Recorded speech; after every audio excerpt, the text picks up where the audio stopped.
Assalamu alaikum. My question is kind of related to the one the sister started asking and the other one who commented on picking good things in religions. See, I believe Islam is part of this continuous chain of religions. Like if we're talking about Judaism, Christianity, and Islam. In order to be a Muslim, you have to believe first in Judaism and Christianity.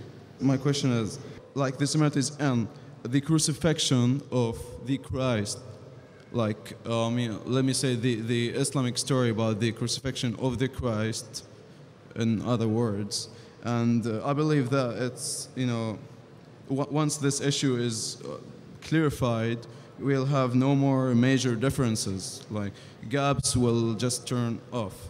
The brother asked the question, he has posed two parts of the question, that a Muslim can only be a Muslim first if he believes in Judaism and Christianity and then Islam, which I disagree, brother.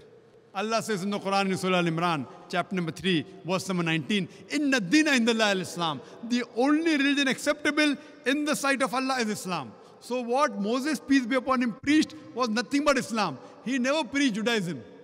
What Jesus Christ, peace be upon him, preached was nothing but Islam. He never preached Christianity. The word Christianity doesn't exist in the Bible. Do you know that? The word Christianity doesn't exist in the Bible. The first time the word Christian is used in the book of Acts. In the book of Acts it says that the people of Antioch, they called the followers of Jesus Christ as Christians. It was a nickname given by the people of Antioch. Jesus Christ, peace be upon him, never heard the word Christian in his life. Do you know that? So where did he teach Christianity? So for you to say a Muslim should first follow Judaism, Christianity, then Islam is totally wrong. Inna dina indallah al-Islam. The only religion acceptable in the sight of Allah is Islam. What all the messengers preached is nothing but Islam. These, what you find, the Bible and the other books, they are the corrupted form of the original revelations. Now coming to your question, that what is the Islamic version of crucifixion? What is Islam has to say about crucifixion? Quran says in Surah Nisa, chapter number 4, verse number 157, that they said in boast that we killed Jesus, the son of Mary, the Jews. They said in boast, we killed Jesus, son of Mary. وَمَا قَتُلُوا وَمَا صَلُبُوا. They killed him not, neither did they crucify him. وَلَكِنْ شُبِّهَ لَهُمْ. It was only made to appear so. And all those who differ are full of doubts. إِلَّا اتِّبَاعَ with only conjecture to follow. وَمَا قَتَلُوا يَقِينًا. For a surety, they killed him not. So according to the Quran, the Jews said in boast that we killed Jesus Christ, peace be upon him, but they killed him not, neither did they crucify him. It was only made to appear so. And all those who differ are full of doubts, with only conjectures to follow. For a surety they killed him not. So according to the Quran, we believe that Jesus Christ, peace be upon him, he was not crucified. It was only made to appear so. And I've had a debate on, was Christ really crucified? Crucifixion means a person should die on the cross. And in my debate, I've proved that Jesus Christ, peace be upon him, he did not die on the cross. So we don't have an English term for a person who's put on the cross but does not die. So the new word that we can coin is crucifixion. F-I-C-T-I-O-N, fiction, not fiction, not F-I-X-I-O-N. So what we believe, that it was a crucifixion. C-R-U-C-I-F-I-C-T-I-O-N, but it was not crucifixion, F-I-X-I-O-N. Because I proved in my talk that he did not die on the cross. To cut it short, to make the Christians realize, in one nutshell, how to prove that Jesus Christ, peace be upon him, did not die on the cross. He was not crucified. When Jesus Christ, peace be upon him, was asked by the people that, "Oh Master, show us some signs." So he replies in the Gospel of Matthew, chapter number 12, verse number 38, he says, "You evil and adulterous generation, you ask me for a sign. No sign shall be given except the sign of Jonah. For as Jonah was 3 days and 3 nights in the belly of the whale, so shall the Son of Man be 3 days and 3 nights in the heart of the earth." Now, anyone who's a Christian, he knows the sign of Jonah, he has to go to the book of Jonah. It is only one page, only 2 sides. And when you ask any Christian about the sign of Jonah, they will tell us that Jonah was asked by Almighty God to go to Nineveh to deliver the message, but he runs away from the commandment and goes to Joppa. So here, while he's traveling in the ship, there's a storm. So it was a thinking at that time that the storm is due to a person has not obeyed to the commandment of his Lord. So they draw lots.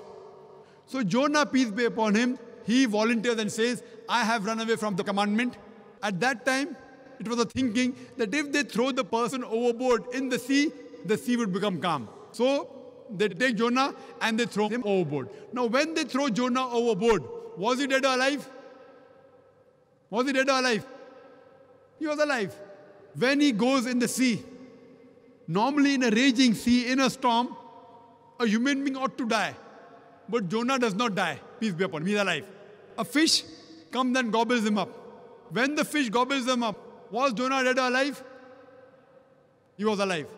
If he dies, it's not a miracle. He is alive, it's a miracle. 3 days and 3 nights, the fish takes him around the ocean.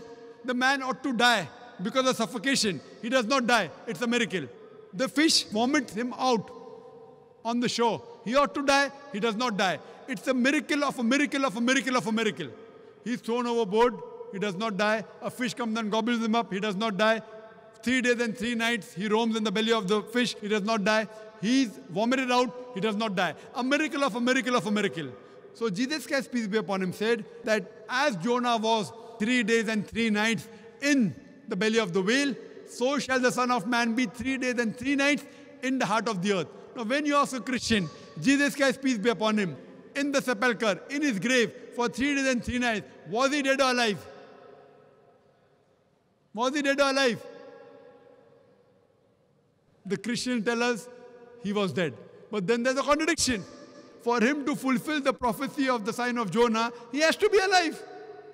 So only on this one prophecy, there are various ways I can prove he wasn't crucified. It proves that Jesus Christ, peace be upon him, did not die on the cross. He was alive. So based on this, we can prove from the Bible that Jesus Christ, peace be upon him, he did not die on the cross. Jesus Christ, peace be upon him, puts all his eggs in one basket. He says, no sign shall be given except the sign of Jonah. For as Jonah was 3 days and 3 nights in the belly of the whale, so shall the Son of Man be 3 days and 3 nights in the heart of the earth. And further, if you analyze, even 3 days and 3 nights, it is not fulfilled. Because on Friday he's put on the cross. So before Saturday comes, he's put down. He's in the grave. When? When he's put in the grave? He's put on Friday night. He's there on Saturday full day. Saturday night. Sunday morning he's out. So it's 2 nights and 1 day. So even the prophecy of 3 days and 3 nights is not fulfilled. But surely if he has to fulfill the other way, like Jonah, he has to be alive. And I've given various arguments from the Bible and proofs that Jesus Christ, peace be, was not crucified. You can take my videotape. I had a debate with an Arab Christian, an Iraqi Christian.